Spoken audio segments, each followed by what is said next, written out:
তখন জান্নাতি হুরেরা সাথে সাথে বলে, তুমি কেন আমার স্বামীকে কষ্ট দিচ্ছ? কেন আমার স্বামীকে কষ্ট দিচ্ছ? কাতালা কিল্লা, আল্লাহ তোরে ধ্বংস করুক, আল্লাহ তোরে ধ্বংস করুক। কেননা জান্নাতি হুরেরা কেন এটা বলেন? তারা বলতে থাকে, এটা যেমন তোমার স্বামী ঠিক তেমনি এটা আমারও স্বামী। সে মরতে দেরি, জান্নাতে আসতে দেরি, আল্লাহ তাআলা তার জন্য আমাদেরকে অবধারিত করতে দেরি করবে না।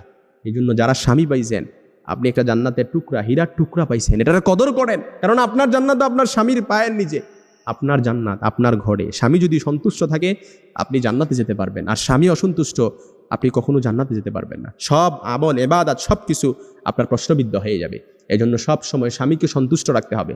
অনেক মা বোনেরা স্বামীর প্রতি সন্তুষ্টের দিকটা খেয়াল রাখে না।